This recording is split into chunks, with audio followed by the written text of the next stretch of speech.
लोग मानते हैं कि उनके 12 गॉड्स हैं, जिसमें से ये 3 सबसे ज्यादा पावरफुल गॉड्स की स्टोरी है। उन सब गॉड्स में से एक का नाम जूस है, जो कि किंग ऑफ गॉड्स है, यानी वो गॉड्स का किंग है और किंग होने के साथ साथ वो स्काई और स्टॉर्म का भी गॉड है। जबकि दूसरी तरफ पोसाइडन सी और अर्थ का गॉड है और तीसरा ताकतवर गॉड पोसाइडन का भाई है, जो अंडरवर्ल्ड यानी हेल और डेथ का गॉड है। यहाँ हमें पता चलता है कि जूस ने सब गॉड्स के लिए कुछ रूल्स बनाए हुए हैं, जिसमें कोई भी गॉड दूसरे गॉड की पावर नहीं लेगा और ना ही लेने की कोशिश करेगा। लेकिन मूवी के स्टार्ट में हमें पता चलता है कि जूस की कुछ पावर्स चोरी हो गई हैं, जिसकी वजह से वो जब भी दुनिया में तूफान भेजता है तो उसमें लाइटनिंग नहीं होती, यानी उसमें बिजली नहीं चमकती। और उसे शक है कि पोसाइडन का बेटा पर्सी, जो कि इस मूवी का मेन कैरेक्टर है, उसी ने जूस की ये पावर चोरी की है। लेकिन पोसाइडन जूस को समझा रहा था कि अभी पर्सी अपने बारे में ये नहीं जानता कि वो एक डेमी गॉड है, यानी एक गॉड का बेटा है। वो उससे कहता है कि जब वो अपने बारे में ही नहीं जानता तो वो कोई चोरी कैसे कर सकता है। लेकिन जूस पोसाइडन की कोई भी बात सुनने को तैयार नहीं था। वो उससे कहता है कि अगर 14 दिन के अंदर मुझे मेरा लाइटनिंग बोल्ट वापस ना मिला तो माउंट ओलंपस पर, जहाँ पर गॉड्स रहते हैं, वहाँ पर एक वॉर होगी। और अब यहीं से सीन पर्सी पर शिफ्ट होते हैं, जो कि अर्थ पर रहता था। इस वक्त हमें वो पानी के नीचे दिखाया जा रहा है, जिसके पास एबिलिटी है कि वो काफी देर तक पानी में अपने सांस को रोक सकता है। और साथ ही हमें ये भी पता चलता है कि पर्सी किसी बीमारी की वजह से इंग्लिश नहीं पढ़ सकता। अब हम पर्सी को एक ग्रीक म्यूजियम में देखते हैं, जहाँ उसे स्कूल की तरफ से लाया गया था और वो ग्रीक ना जानने के बावजूद भी अपने प्रोफेसर के कहने पर बहुत आसानी से वहाँ पर ग्रीक पढ़ लेता है। और ये देखकर पर्सी की दूसरी टीचर काफी हैरान हुई थी और वो उसे अपने पीछे पीछे आने को कहती हैं, जहाँ पर वो उसे खाली रूम में ले आई थी। वहाँ जाने पर पर्सी बहुत ज्यादा हैरान था ये देखकर कि उसकी टीचर एक ऊंची जगह पर खड़ी हुई थी और अचानक वो एक अजीब क्रिएचर में चेंज होते हुए पर्सी पर अटैक कर देती हैं। वो पर्सी को मारते हुए उससे पूछ रही थी कि बताओ बोल्ट कहाँ है, जबकि पर्सी उस बारे में कुछ भी नहीं जानता था। और हमें पता चलता है कि इस क्रिएचर को जूस ने भेजा है, जिसका लाइटनिंग बोल्ट चोरी हो गया है। और अब जब वो क्रिएचर पर्सी को मार रही थी तो यहाँ पर पर्सी का फ्रेंड आता है,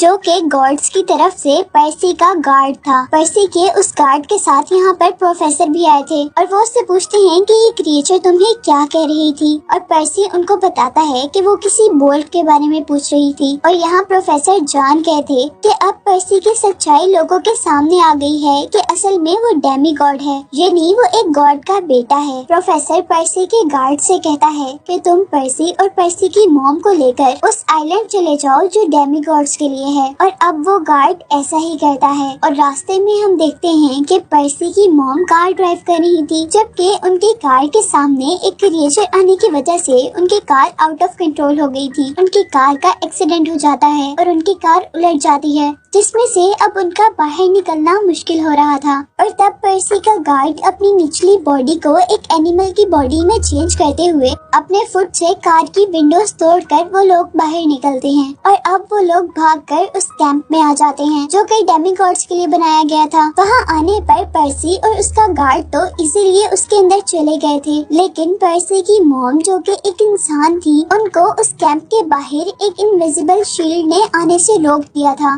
पर्सी की मॉम उसके अंदर तो नहीं आ सकी थी, लेकिन बाहर से एक मॉन्स्टर ने उनको पकड़ लिया था। और अब अपनी मॉम को बचाने के लिए पर्सी और उसका गार्ड लड़ने का डिसाइड करते हैं। और अब पर्सी अपने प्रोफेसर का दिया हुआ एक पेन निकालता है, जिसको क्लिक करने पर वो सॉर्ड में चेंज हो गया था। लेकिन उसी दौरान उस मॉन्स्टर ने पर्सी की मॉम को जलाकर राख कर दिया था, जिसे देखकर पर्सी को बहुत ज्यादा गुस्सा आता है और वो अपनी तलवार से उस पर वार करता है। लेकिन वो मॉन्स्टर बहुत बड़ा था और वो एक ही वार में पर्सी को दूर फेंक देता है और खुद दोबारा उस पर अटैक करने के लिए टक्कर मारने वाले अंदाज में उसके करीब आता है। लेकिन पर्सी जल्दी से नीचे हो जाता है, जबकि ड्रैगन का एक हॉर्न ट्री के अंदर फंसकर टूट गया था। और इसी चीज का फायदा उठाते हुए पर्सी उसी ड्रैगन का हॉर्न निकाल कर ही उसे मार देता है।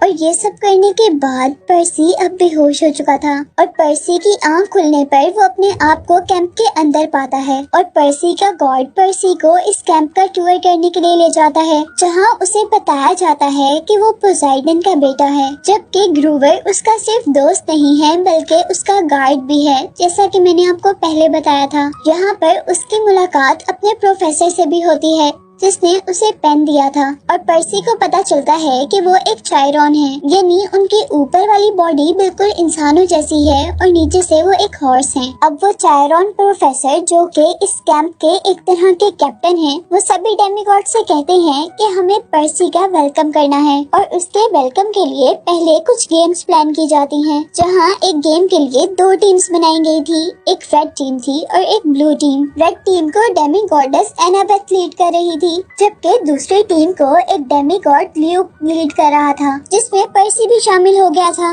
वो लोग स्वॉर्ड से लड़ रहे थे जो कि पर्सी को बिल्कुल भी चलानी नहीं आती थी, इसीलिए पर्सी हार रहा था और ल्यूक यहाँ पर उससे कहता है कि इस गेम में वो जीतेगा जो दूसरी टीम का फ्लैग लेकर आएगा। और ल्यूक अब सारे गार्ड्स को लड़के रोकना शुरू करता है और वो पर्सी को फ्लैग लाने का काम कहता है, लेकिन फ्लैग के पास पर्सी का सामना एनाबेथ से होता है, जिसने उससे लड़ना शुरू कर दिया था, लेकिन पर्सी को बिल्कुल भी लड़ना नहीं आ रहा था, इसीलिए वो बहुत ज्यादा जख्मी हो जाता है। और अब पर्सी को अपने फादर पोसाइडन की आवाज आती है जो उसे कह रहे थे कि तुम पानी में हाथ लगाओ, और क्योंकि पोसाइडन सी गॉड था इसीलिए पानी ने पोसाइडन के बेटे को ठीक करने के साथ साथ उसे बहुत सी पावर भी दी थी, जिसकी हेल्प से वो बहुत आसानी से अब अपनी ओपोनेंट टीम से लड़ने लग जाता है। और उनको हराने के बाद अब वो एनाबेथ को भी हरा कर वो फ्लैग ले लेता है और इस तरह ब्लू टीम यानी पर्सी और ल्यूक की टीम जीत जाती है। और उसके जीतने पर अब प्रोफेसर एक पार्टी रखते हैं। सब लोग कैंप में पार्टी एंजॉय कर रहे थे और उस कैंप में जो उन्होंने आग लगाई हुई थी,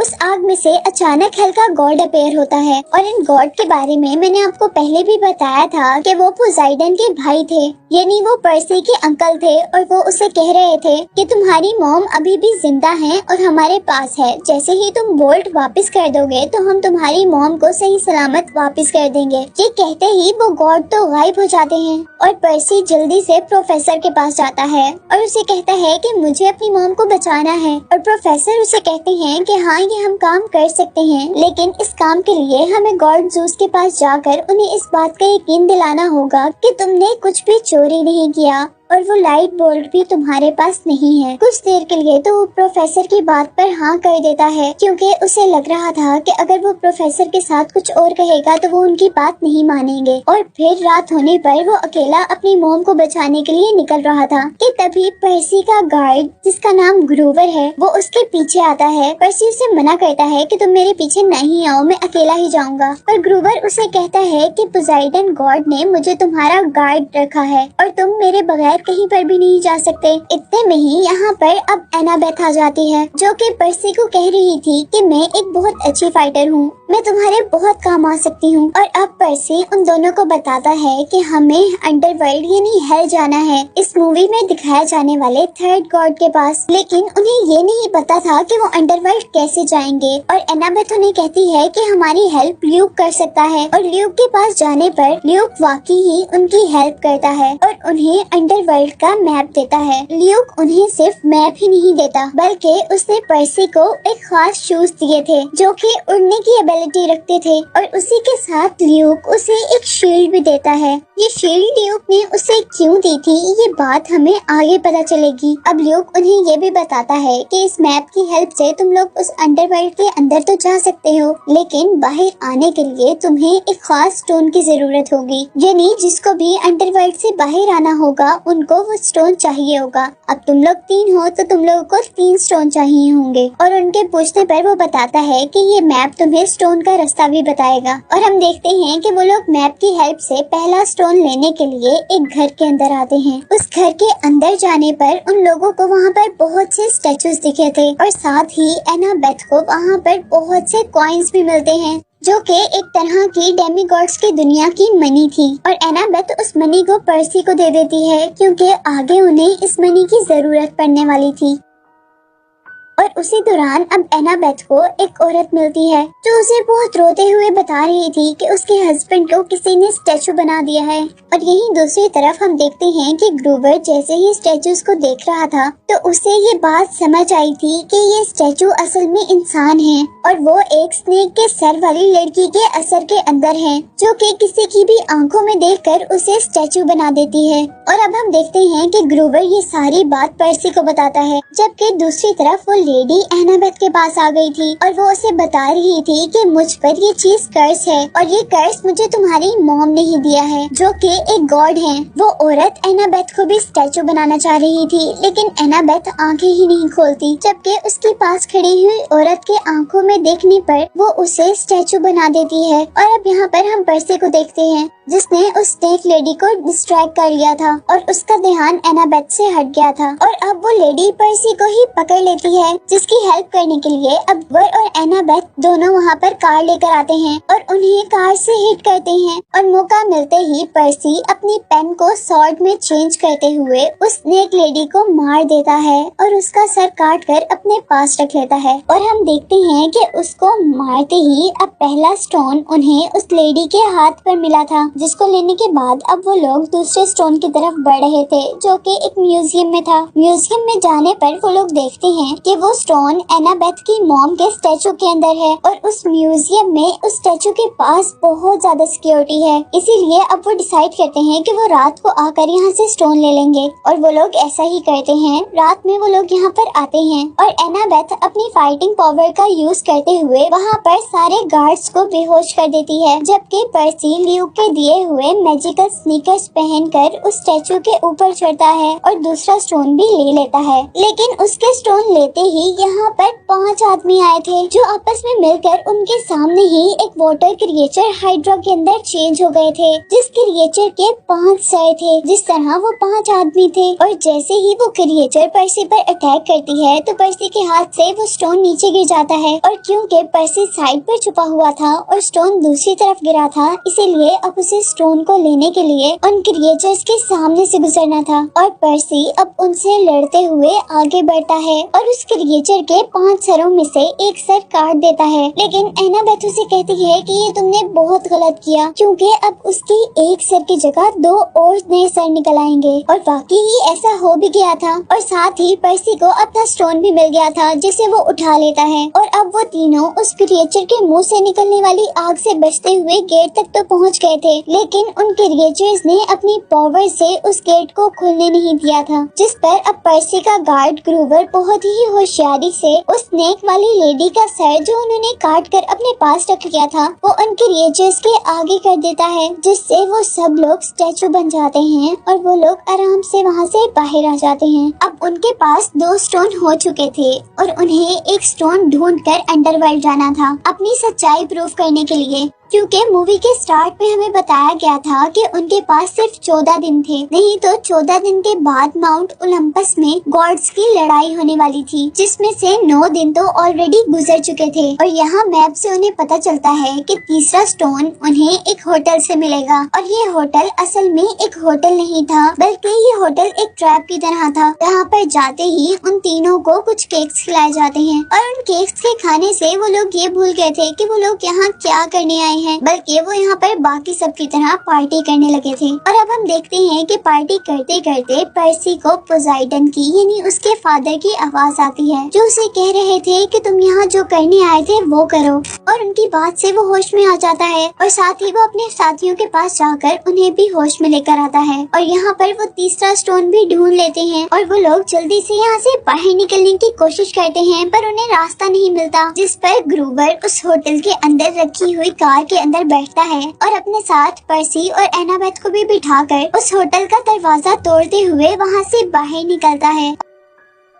और बाहर आने पर उन्हें पता चला था कि उन्होंने अपने बचे हुए दिन भी वेस्ट कर दिए थे और अब उनके पास सिर्फ 12 घंटे थे पर्सी की मॉम को बचाने के लिए। और अब वो मैप की हेल्प से अंडरवर्ल्ड का रास्ता ढूंढते हुए एक केव तक पहुंचते हैं। उस केव के बाहर कुछ लिखा हुआ था, जो कि डिकोड करने पर ग्रीक लैंग्वेज थी और पर्सी ने डेमीगॉड होने की वजह से वो पढ़ ली थी। जिसके बाद वहाँ मड में से एक केव का दरवाजा खुला था और वो उसके अंदर चले गए थे, जहाँ हेल के दरवाजे पर उन्हें एक आदमी मिलता है जो उन्हें बता रहा था कि हेल के अंदर तुम लोग महीने के बाद ही जा सकते हो। और इस पर पर्सी उसे वो पैसे देता है जो एनाबेथ ने पहले घर से उठाकर पर्सी को दिए थे, जिन पैसों को लेने पर वो आदमी एक हवाई बोट में उन सबको बिठाकर अंडरवर्ल्ड के गॉड, अंडरवर्ल्ड यानी हेल के गॉड के पास पहुंचा देता है। अब उस गॉड के घर के अंदर आने पर वहाँ डॉग जैसी अजीब क्रिएचर उनको घेर लेती हैं, जो उन्हें और अंदर आने से रोक रही थी कि तभी उस गॉड की वाइफ यहाँ पर आती है, जो कि खुद भी एक गॉड थी। अंडरवर्ल्ड के गॉड के पास पहुँचने पर पर्सी उससे पूछता है कि मेरी मॉम कहाँ है, जिसके जवाब में वो कहता है कि पहले तुम लाइटनिंग बोल्ट का हमें बताओगे, पर वो बताता है कि वो उसके पास नहीं है। और इस बात पर वो गॉड एक बॉल को वहाँ पर फेंकता है जिसमें से पर्सी की मॉम निकली थी। पर्सी अपनी हर चीज को जमीन पर गिराता हुआ अपने मॉम के गले लग गया था। यहाँ पर वो शील्ड जो कि ल्यूकस ने उसे दी थी, वो शील्ड चमकने लगी थी और उसके चमकने से अंडरवर्ल्ड के गॉड को पता चला था कि लाइटनिंग बोल्ट उस शील्ड के अंदर है। और क्योंकि अब फिलहाल शील्ड पर्सी के पास नजर आ रही थी, इसीलिए उसे लग रहा था कि पर्सी ने ही शील्ड चुराई है। पर्सी उसे बताता है कि ये शील्ड उसकी नहीं है, पर कोई भी उसकी बात नहीं सुनता। और उसके झूठ बोलने पर अब अंडरवर्ल्ड का गॉड उनके पीछे वाले दरवाजे को खोल देता है, जो कि हेल का दरवाजा था। और वो हेल उन सब लोगों को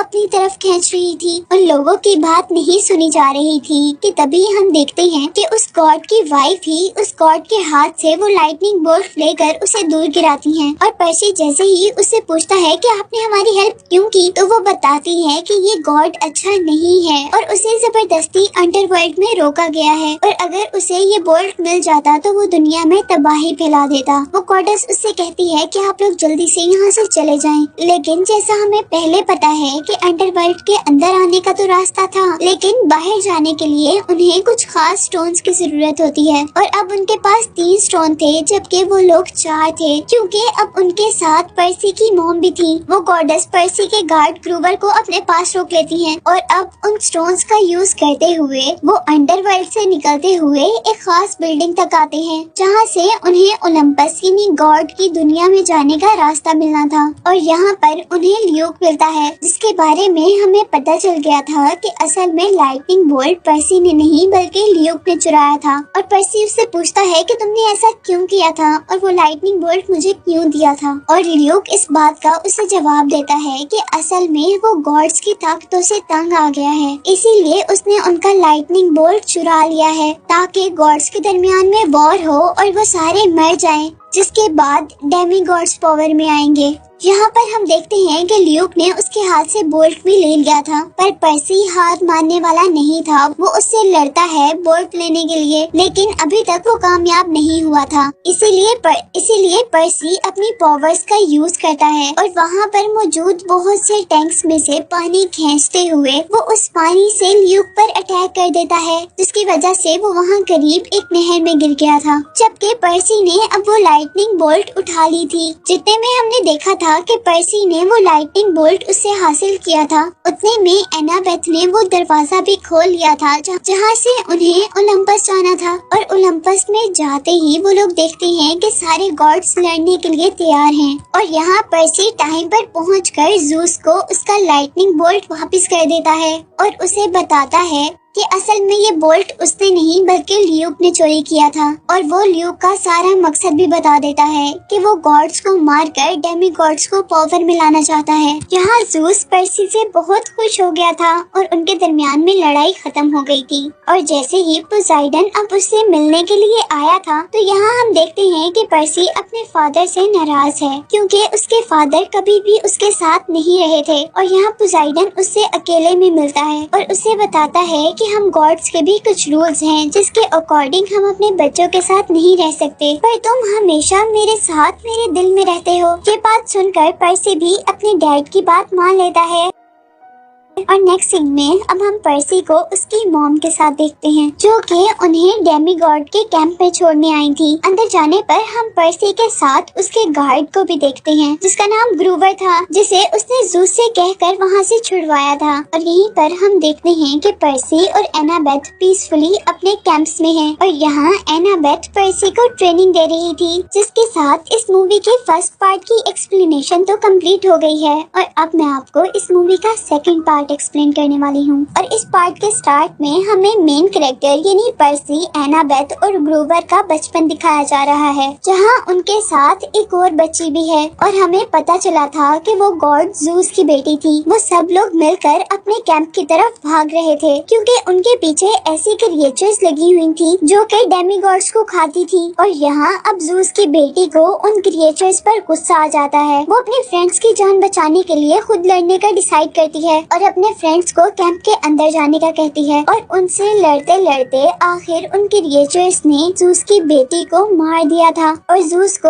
अपनी बेटी का ये सेक्रीफाइस बहुत पसंद आया था और ज़ूस अपनी बेटी के इस खूबसूरत से सेक्रीफाइस को राइगा जाने नहीं दे सकता था, इसीलिए वो अपनी बेटी को एक ट्री में चेंज कर देता है, जो ट्री उनके पूरे कैंप पर शील्ड बनाती है, जिस ट्री की वजह से कभी भी साइक्लॉप्स उनके कैंप्स के अंदर नहीं आ सकते थे। और इसी के साथ सीन कट हो जाता है और मूवी में काफी साल गुजर जाते हैं, जहाँ पर सब लोग बड़े हो गए हैं और वो लोग यहाँ पर कुछ गेम्स खेल रहे हैं। और अब यहाँ पर हमें मूवी में एक और कैरेक्टर को दिखाया जाता है जिसका नाम क्लैरा है। और क्लैरा वॉर गॉड की बेटी है जो कि इस वक्त पर्सी के साथ गेम खेल रही थी। और क्योंकि वो वॉर गॉड की बेटी थी इसीलिए उसके अंदर बहुत ज्यादा पावर्स थी, जिन पावर्स का यूज करते हुए उसने पर्सी को हरा दिया था। और नेक्स्ट सीन में हम देखते हैं कि पर्सी को प्रोफेसर ने बुलाया था जो कि एक चायरॉन थे, यानी ऊपर से तो पूरे इंसान थे और पीछे से एक हॉर्स की तरह थे, जैसा मैंने आपको इस एक्सप्लेनेशन के स्टार्ट में बताया था। और उनके पास जाने पर पर्सी को पता चलता है कि उस दुनिया में वो अकेला नहीं है, बल्कि पोसाइडन का एक और भी बेटा है, यानी उसका एक और भाई भी है जो कि एक साइक्लॉप है जिसकी एक आंख होती है। उस साइक्लॉप का नाम टाइसन था और पर्सी टाइसन को देखकर बहुत ज्यादा खुश था। टाइसन के पास ऐसी पावर्स थी कि वो दूर से आने वाली चीजों को फील कर लेता था, जिस तरह अब खाना खाते हुए उसे फील हो रहा था कि उनके कैंप के अंदर एक रोबोटिक बुल आ रहा है। और कुछ ही सेकंड में हम देखते हैं कि वाकई एक बुल उनकी तरफ आ रहा था जो कि उनकी कैंप की शील्ड को तोड़ते हुए उनके कैंप के अंदर आ गया था, जहां वो सब पर अटैक कर रहा था। लेकिन क्लैरा जो बहुत ज्यादा पावरफुल थी अब वो उससे लड़ने के लिए आगे बढ़ी थी, लेकिन वो बुल उससे भी ज्यादा पावरफुल था और वो अपने मुंह से आग भी निकाल सकता था। इसीलिए वो क्लैरा को अपने ऊपर से पीछे गिराते हुए पर्सी पर अब अपने मुंह से फायर करने वाला था। और तभी पर्सी अपने प्रोफेसर का दिया हुआ पेन, जिसके चलाने में वो एक स्वॉर्ड में चेंज हो जाता है, उसके मुंह में डाल देता है और वो पेन उस बुल के अंदर जाकर स्वॉर्ड में चेंज हो गया था, जिसकी वजह से वो बुल पूरा का पूरा टूट गया था। और अब उसके मरते ही यहाँ पर ल्यूक आता है, जिसे देखकर पर्सी बहुत ज्यादा हैरान था क्योंकि उसने पहले ल्यूक को मार दिया था। वो उससे पूछता है कि तुम तो मर गए थे। इस बात का तो वो पर्सी को कोई जवाब नहीं देता, लेकिन पर्सी से कहता है कि क्या तुम अभी भी मेरे मकसद में मेरी हेल्प करोगे? यानी वो अभी भी गॉड्स को हराकर डेमी गॉड्स को पावर में लाना चाहता था। वो कहता है कि अब मेरा साथ बहुत से डेमी गॉड्स भी दे रहे हैं। और साथ ही वो उससे पूछता है कि तुम्हें उस बात के बारे में तो पता होगा ना जिसके बारे में प्रोफेसीज यानी पेशेंट कोई हुई भी है। और ये बात पर्सी को कंफ्यूज कर देती है कि ऐसी कौन सी बात है जो वो नहीं जानता। और ये कहते ही ल्यूकस तो वहाँ से गायब हो गया था। और अब उनके जाते ही यहाँ पर सारे कैंप के लोग आ गए थे। वो लोग उस ट्री के पास खड़े थे जो ट्री ज़ूस की बेटी की ग्रेव पर बना हुआ था और जो ट्री उनके कैंप के ऊपर शील्ड बनाया करता था। वहाँ आकर प्रोफेसर को पता चलता है कि ल्यूक ने असल में इस ट्री को जहर दे दिया है और उस जहर से वो ट्री बहुत ज्यादा कमजोर हो गया था और उसके कमजोर होने से ऑटोमेटिकली शील्ड भी बहुत ज्यादा कमजोर हो गई थी। यहाँ हम देखते हैं कि प्रोफेसर अब उस ट्री के लिए मेडिसिन बनाने लग गए थे, जबकि पर्सी उससे क्वेश्चन करता है कि ऐसी कौन सी बात है जो फ्यूचर में होने वाली है और मैं नहीं जानता। और अब प्रोफेसर उसे एक स्केलेटन के पास भेजते हैं जो कि उनकी दुनिया में एक तरह की फ्यूचर टेलर थी, यानी वो फ्यूचर बताया करती थी। पर्सी उससे जाकर सवाल करता है और उसके सवाल में वो स्केलेटन बताती है हजारों साल पहले यहाँ पर बहुत से गॉड्स थे जिनका लीडर क्रोनोस था जो कि सबसे बड़ा था, लेकिन वो बहुत जालिम गॉड था। इवन वो इतना जालिम था कि वो अपने बच्चों को भी खा लिया करता था और उसके जुल्म से तंग आकर अब उसी के बच्चों ने उसी को मारने का डिसाइड किया था। और उसके बच्चों के बारे में हमें पता चलता है कि उसके बच्चे वही 3 पावरफुल गॉड्स हैं जिनके बारे में हमें मूवी के स्टार्ट में बताया गया था, यानी ज़ूस, पोसाइडन और पोसाइडन का भाई जो कि अंडरवर्ल्ड का गॉड है। और उन तीनों ने मिलकर एक खास सोर्ड से उसे मार दिया था, जिसके बाद सिर्फ 12 गॉड्स इस दुनिया पर राज किया करते थे। और अब वो कहती है कि वो बात जो तुम पूछ रहे हो वो ये है कि क्रोनोस अब दोबारा वापस आएगा, जो ओलंपस यानी गॉड्स की दुनिया और दूसरी दुनिया से अपना बदला लेगा, जिसे अब ओलंपस में रहने वाले गॉड्स के बच्चे मारेंगे। लेकिन क्रोनोस को मारने से पहले उन गॉड्स के बच्चों यानी डेमी गॉड्स को आपस में भी लड़ना पड़ेगा। और वो कहती है कि जो जीत जाएगा वही क्रोनोस को हराएगा, और अगर वो डेमी गॉड अच्छा हुआ तो क्रोनोस को हराने के बाद वो इस दुनिया को आबाद कर देगा। लेकिन अगर वो डेमी गॉड बुरा हुआ तो क्रोनोस को हराने के बाद वो इस दुनिया को बर्बाद कर देगा। ये बात सुनकर पर्सी 1 मिनट के लिए डर गया था, क्योंकि उसे लग रहा था कि अब उसे ल्यूक से लड़ना पड़ेगा। और उसे साथ ही साथ ये भी पता चलता है कि उन बातों से शायद ल्यूक पर्सी को लड़ने की ही धमकी दे रहा था। और दूसरी तरफ अब हम एनाबेथ और ग्रूवर को देखते हैं, जो कि प्रोफेसर के पास ज़ूस की बेटी को ठीक करने का एक तरीका ढूंढ कर लाए थे। वह उन्हें एक फ्लीस दिखाते हैं, जिसको जैसे ही वो उस ट्री के ऊपर डालेंगे तो ज़ूस बिल्कुल ठीक हो जाएगी और उनकी सिक्योरिटी शील्ड भी दोबारा पहले की तरह पावरफुल हो जाएगी, जिसमें हर डेमीगॉड सेफ रहेगा। और इस बात पर उनके कैंप के लीडर उन्हें कहते हैं कि इस चादर के बारे में मैं भी जानता था, लेकिन ये चादर सी के अंदर बरमूडा ट्रायंगल के दरमियान में है और इसे निकालना खतरे से खाली नहीं होगा। और यहाँ पर किसी न किसी तरह एनाबेथ उसे मना लेती है। वो लोग रात में सभी डेमी गॉड्स को इकट्ठा करते हैं और उनके सामने वो एनाबेथ का नाम नहीं लेते, बल्कि एनाबेथ की हुई रिसर्च को अपने नाम से पेश करते हुए बताते हैं कि उन्होंने डेमी गॉड्स की सिक्योरिटी को बेहतर बनाने के लिए एक तरीका ढूंढ लिया है, जिसके लिए उन्हें एक चादर की जरूरत है, जो कि हमें बरमूडा ट्रायंगल के पास से लेकर आनी है। और वो सबको बता रहे थे कि उस चादर की प्रोटेक्शन एक साइक्लॉप करता है और हमें उस साइक्लॉप से वो चादर लेकर आनी है। जहाँ हमें बताया जा रहा था कि साइक्लॉप ऐसे क्रिएचर्स को खाते थे जो कि डेमीगॉड्स की हिफाजत किया करते थे, जिस तरह ग्रूवर। और अब वो साइक्लॉप से लड़ने के लिए वॉर गॉड की बेटी क्लैरा को चुनते हैं और उसी के साथ ग्रूवर की तरह के एक और आदमी को, जिनको साइक्लॉप खाया करते हैं। और वो आदमी एज अ ट्रैप उनके साथ जाएगा। क्लैरा का नाम सुनकर एनाबेथ का चेहरा 1 मिनट के लिए उतर जाता है, लेकिन ग्रूवर यहाँ पर बहुत ज्यादा खुश था कि वो बच गया, क्योंकि वर्स्ट कंडीशन में ऐसा भी हो सकता था कि साइक्लोप उसे ही खा लेता। और अब असल में उनके ट्राइब की तरफ से तो क्लैरा और दूसरे आदमी को वो चादर लेने के लिए भेजा जा रहा था। लेकिन यहाँ पर हम पर्सी और एनाबेथ को भी देखते हैं, जो कि ग्रूवर को अपने साथ चलने पर मना रहे थे। वो उन्हें बता रहे थे कि उनका उस चादर को लाना कितना जरूरी था। और आखिर ग्रूवर भी मान जाता है और वो लोग आगे बढ़ते हैं, जहाँ हम देखते हैं कि अब टाइसन, जो कि पर्सी का भाई है, वो भी उनके साथ मिलने के लिए आ गया था। पर एनाबेथ उसे साथ लेकर जाने के लिए तैयार नहीं थी, क्योंकि पर्सी का भाई एक साइक्लॉप था जिन्होंने उसकी फ्रेंड को मारा था। लेकिन फिर वो सोचती है, क्योंकि पर्सी का भाई यानी टाइसन भी एक साइक्लॉप है और हमें जिससे वो चादर लेनी है वो भी एक साइक्लॉप है, तो जरूर टाइसन हमारे काम आ सकता है।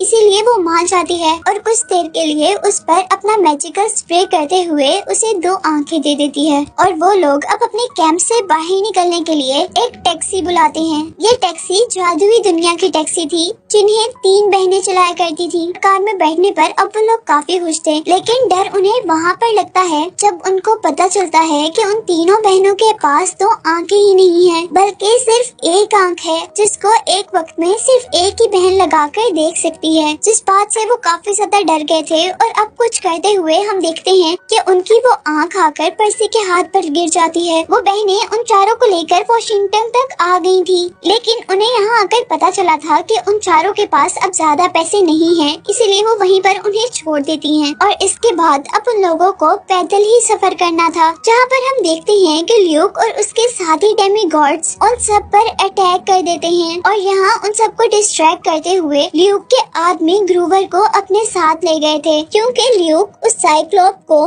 जिसके पास वो चादर है, उसे ग्रूवर को देकर उसके बदले में वो चादर लेना चाहता था। और यहाँ पर वो लोग हेल्पलेस फील कर रहे थे, इसीलिए वो एक खास आदमी के पास जाते हैं जो कि पैसों के बदले डेमीगॉड्स की चीजें गॉड्स की दुनिया में भेजा करता था। उसके पास आकर पर्सी उस आदमी को ल्यूक का सारा प्लान बताता है और उसे रिक्वेस्ट करता है कि अगर वो ल्यूक की लोकेशन उन्हें ढूंढ दे तो वो लोग अपने फ्रेंड को बचाने के साथ साथ यहाँ सब लोगों को भी बचा लेंगे। और आखिर वो आदमी उन्हें ल्यूक की लोकेशन भी बता देता है और साथ ही उन्हें कुछ गैजेट्स भी देता है, जिसमें उसने पर्सी को एक ऐसी टेप दी थी जिसको अगर वो किसी चीज पर लगाता तो वो चीज गायब हो जाती। जबकि दूसरी तरफ उस आदमी ने एनाबेथ को एक स्प्रे दिया था, जिस स्प्रे को खोलने पर उसमें से बहुत प्रेशर से हवा निकलने वाली थी। उन लोगों को उस वक्त तो वो गैजेट्स बहुत ज्यादा अजीब और नाकारा लग रहे थे, लेकिन फिर भी वो उन गैजेट्स को अपने पास रखते हुए उसे थैंक यू करते हुए आगे बढ़ते हैं, क्योंकि उन्हें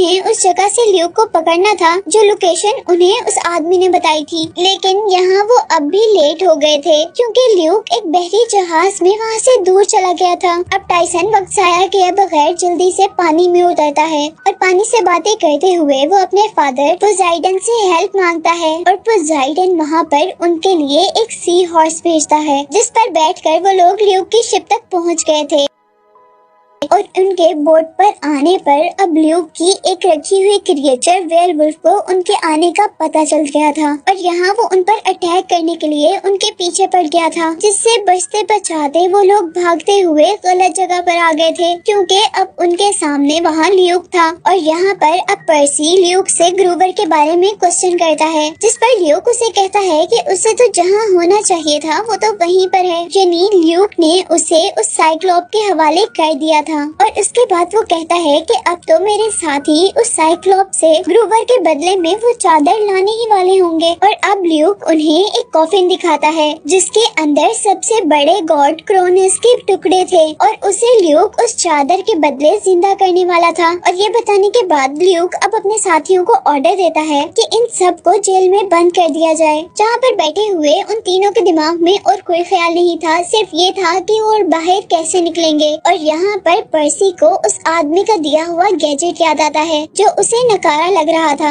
उसको याद आता है कि उस टेप के लगाने से हर चीज गायब हो जाएगी और वो सोचता है कि अगर वो इस जेल पर टेप लगा दे तो ये सलाखें भी गायब हो जाएंगी। और तभी वो नोटिस करता है कि उनका बैग तो जेल के बाहर है, लेकिन कम से कम उनकी आंखों के सामने था। और मसला अब ये था कि वो उस बैग को अपने करीब कैसे लाएंगे, जिस पर पर्सी को एक आइडिया आता है और वो अपनी पावर्स का यूज करते हुए बाहर समुद्र में एक तूफान ले आता है। उस तूफान की वजह से शिप हिलने लगती है और जैसे ही पर्सी का बैग गिरकर उनके करीब पहुंचता है तो बहुत तेजी से एनाबेथ उस बैग को पकड़ लेती है और वो लोग दरवाजे पर टेप लगाते हुए दरवाजे को गायब करके वहां से बाहर निकलते हैं। और उन लोग का प्लान था कि वो लोग यहाँ से एक छोटी बोट की हेल्प से अपनी डेस्टिनी तक पहुँचेंगे, पर यहाँ पर लूक के आदमी उसे दोबारा देख लेते हैं और पर्सी अब एक स्कीम बनाता है। वो एनाबेथ और टाइसन को उतरकर वहाँ से छोटी बोट में जाने को कहता है, जब वे खुद वो ल्यूक के लोगों से लड़ने लगा था। और साथ ही उसने एनाबेथ और टाइसन की बोट के आगे पानी की दीवार बनाते हुए उनको ल्यूक के लोगों से प्रोटेक्ट भी किया हुआ था। और यहीं पर हम देखते हैं कि एनाबेथ भी वो स्प्रे निकालती है जो उसे उस आदमी ने दिया था। उस स्प्रे की हेल्प से वो अपने करीब हवा का प्रेशर तेज कर लेती है, जिससे उनकी छोटी बोट भी तेजी से आगे मूव हो रही थी। पर्सी जैसे ही देखता है कि वो लोग आगे मूव कर गए हैं तो वो भी पानी की एक वेव को ऊपर उठाते हुए उनके करीब बढ़ना शुरू कर देता है। पर यहाँ उसी वेव पर जिस पर पर्सी खड़ा हुआ था, ल्यूक भी उसके ऊपर ही खड़ा हो गया था और पर्सी अपने पावर्स का यूज करते हुए उसे पानी की हेल्प से ही दूर फेंक देता है और खुद उस छोटी बोट तक आ जाता है। और अब हम देखते हैं कि आगे जाने पर वो लोग बरमूडा ट्रायंगल के अंदर थे और उन्हें एक गेट से शार्क्स ने घेर लिया था। और कुछ ही देर में उनको रियलाइज हुआ था कि असल में ये शार्क्स नहीं है, बल्कि ये तो एक बहुत बड़ा मॉन्स्टर है। और ये जो बरमूडा ट्रायंगल है ये उस मॉन्स्टर का पेट है, जिसके अंदर जाने पर हम क्लैरी को भी देखते हैं जो उनसे पहले वो चादर लेने के लिए यहाँ पर आई थी, पर वो भी इस बरमूडा ट्रायंगल के अंदर अपनी पूरी की पूरी शिप के साथ फंस गई थी। पर्सी अब जैसे ही उसकी शिप को देखता है तो उसे पता चलता है कि उसकी शिप एक वॉर शिप है और वो उसे कहता है कि हम इस शिप के फंक्शंस को यूज करते हुए इस क्रिएचर के पेट को फाड़ देंगे और फिर यहाँ से बाहर निकल जाएंगे। और फिर वो लोग ऐसा ही करते करते हैं। वो लोग उस शिप में मौजूद कैनन से उस ड्रैगन पर अटैक करते हैं और उसका पेट फाड़ते हुए वहाँ से बाहर निकल आते हैं। वहाँ से बाहर निकलने पर अब पर्सी को अपनी पावर्स की हेल्प से समुद्र पर कुछ लिखा हुआ नजर आया था, जिससे उसे उस आइलैंड का पता चल गया था जहाँ पर चादर थी। और फिर आखिर वो लोग आइलैंड पर पहुँच ही जाते हैं, जहाँ जाने पर वो रियलाइज करते हैं कि जैसे ये एक जो आइलैंड है जो कि अब तबाह हो चुका है। और फिर वो लोग एक ट्रेन पर बैठकर एक केव के अंदर आ जाते हैं, जहाँ उन्हें अपना साथी ग्रोवर दिखाई दिया था, जिसे ल्यूक ने यहाँ पर भेजा था। ग्रोवर बहुत ज्यादा होशियार था। उसने अपने आप को साइक्लोप से बचाने के लिए अपना हुलिया भी साइक्लोप जैसा बनाया हुआ था और अपने सर पर एक तीसरी आंख लगाई हुई थी, जिससे साइक्लोप को लग रहा था कि वो भी एक साइक्लोप है। इसीलिए उस बड़े से साइक्लोप ने ग्रोवर को खाया नहीं था, बल्कि वो उससे खाना पकाने का काम लिया करता था। और यहीं पर अब वो लोग देखते हैं कि वो चादर जिसकी तलाश में वो सब लोग यहाँ तक आए हैं, वो उस बड़े साइक्लोप के शोल्डर पर है। और जैसे ही वो लोग उससे वो चादर लेने की कोशिश करते हैं, तो उसे भी पता चल जाता है कि यहाँ पर डेमिगॉड्स हैं और इसीलिए वो सब पर अटैक कर देता है, जिस अटैक में टाइसन नीचे गिर जाता है। पर किसी न किसी तरह वो उसके शोल्डर से वो चादर लेकर वहाँ से बाहर निकलने की कोशिश कर रहे थे और वो साइक्लोप उनके पीछे पीछे था। और फिर जल्दी से वो लोग भागकर उस केव से बाहर आ जाते हैं और उस केव को एक बहुत बड़े से पत्थर से बंद कर देते हैं। यहाँ अब वो लोग बहुत ज्यादा खुश थे क्योंकि उनको चादर मिल चुकी थी और उन्होंने साइक्लोप को भी बंद कर दिया था। पर इधर उनकी किस्मत अभी भी खराब थी क्योंकि ल्यूक उनसे वो चादर लेने के लिए आ गया था। वो उनसे उस चादर को मांगता है, लेकिन पर्सी उसे चादर देने से इनकार कर देता है और इस बात पर वो अपनी गन से पर्सी पर अटैक कर देता है। पर इससे पहले कि उसका वेपन पर्सी को लग पाता, टाइसन जो कि पर्सी का भाई है, वो उसके सामने आ जाता है अपने भाई को बचाने के लिए। और यहाँ उसने अपने भाई को बचाने के लिए अपने आप को सेक्रीफाइस कर दिया था और टाइसन उस चोट के लगने से वहाँ नीचे पानी में गिर गया था और सबको लगा था कि अब वो मर गया है। यहाँ हम देखते हैं कि ल्यूक उस चादर को लेकर क्रोनोस के कॉफिन तक पहुँच जाता है और उस चादर को क्रोनोस के कॉफिन पर रख देता है, जिसकी वजह से वहाँ पर कुछ मैजिकल वेव्स क्रिएट होना शुरू हो गई थी, जैसे क्रोनोस अब जिंदा हो रहा हो। जबकि दूसरी तरफ हम देखते हैं कि ल्यूक ने सबको हॉस्टेज बनाया हुआ था और यहाँ पर पर्सी बहुत ही होशियारी का मुजाहिरा करते हुए अपने पेन को दबाता है और उसकी शॉर्ट खोलकर ग्रोवर का हाथ छुड़वा लेते हैं और फिर इस तरह वो सब लोग एक दूसरे को छुड़वा लेते हैं। जिसके बाद वो लोग ल्यूक और उसके साथी से लड़ने के लिए आगे बढ़े थे और अब जैसे ही ल्यूक पर्सी को मारने वाला था, तो यहाँ पर एंट्री होती है टाइसन की, जिसे हमने पिछले सीन में देखा था कि वो तो मर गया, लेकिन ऐसा नहीं हुआ था क्योंकि तीर लगने के बाद वो पानी में गिर गया था और क्योंकि वो वाटर गॉड पोसाइडन का बेटा था, इसीलिए पानी ने उसे हील करने के साथ साथ उसे बहुत सी पावर्स भी दे दी थी। और यहाँ पर अपने भाई को देखकर पर्सी भी बहुत ज्यादा खुश हुआ था। और यहाँ जब तक वो मिल रहे थे, वहीं दूसरी तरफ हम देखते हैं कि वो बहुत बड़ा सा गॉड क्रोनोस अब बनना शुरू हो गया था और उसकी बॉडी के छोटे छोटे टुकड़े हवा में उड़कर एक साथ मिल रहे थे, जो कि कुछ ही सेकंड में पूरे के पूरे जुड़कर एक बहुत जाइंट गॉड बन गया था। और उसके अब जिंदा होते ही ल्यूक उससे कहता है कि मैंने आपको जिंदा किया है, लेकिन यहाँ पर क्रोनोस को इससे कोई फर्क नहीं पड़ता और वो ल्यूक को ही खा जाता है, जो देखकर बाकी सब भी एकदम से डर गए थे। और यहाँ वो आगे बढ़कर सब पर अटैक करने लगा था। वो अपने बड़े से पाँव को सबको कुचलने वाला था, पर पर्सी बहुत ही होशियारी से उसके पाँव के नीचे से निकल जाता है, जबकि दूसरी तरफ क्रोनोस ने ग्रोवर को उठाकर खा लिया था। और यहाँ पर्सी अपनी स्वॉर्ड को ओपन करता है और उससे उसके पाँव पर अटैक करता है, जिससे उसका पाँव कट जाता है और इस तरह उसके पाँव का हिस्सा लाइट में चेंज होता हुआ उसी कॉफिन में वापस जा रहा, जिस कॉफिन से वो निकला था। और यहाँ पर्सी को समझ आ गया था कि उसके पास जो स्वॉर्ड है वो कोई आम स्वॉर्ड नहीं है, बल्कि उसके फादर पोसाइडन ने भी पहले इसी स्वॉर्ड से क्रोनोस को मारा था। और यहाँ हम देखते हैं कि क्रोनोस भी उसके हाथ में ये स्वॉर्ड देखकर डर गया था और वो पर्सी पर जोर जोर से अटैक करने लगता है, लेकिन पर्सी भी हार नहीं मानता और वो इधर उधर से कभी उसका हाथ काटता है, कभी उसके बॉडी के दूसरे पार्ट्स पर अटैक करता है और आखिर फिर वो हिम्मत दिखाते हुए एक जंप करता है और क्रोनोस की बॉडी को दरमियान से काटता हुआ उसे 2 पार्ट्स में डिवाइड कर देता है, जिससे अब क्रोनोस पूरा का पूरा खत्म हो गया था और रोशनी में चेंज होते हुए वापस अपने कॉफिन में बंद हो गया था। और यहाँ उसके कैद होते ही हम देखते हैं कि ग्रोवर और ल्यूक, जिसे इस मॉन्स्टर ने खाया था, वो दोनों बाहर गिर गए थे। और यही दूसरी तरफ जिस साइक्लोप से उन्होंने वो चादर ली थी, वो साइक्लोप भी अपने आप को छुड़वा कर उस केव में से बाहर निकल आया था। और हम देखते हैं कि ल्यूक जहाँ पर गिरा था वो बिल्कुल साइक्लोप के सामने गिरा था। और अब ल्यूक को देखकर वो साइक्लोप खुश हो गया था, क्योंकि उसके खाने का इंतजाम तो हो गया था।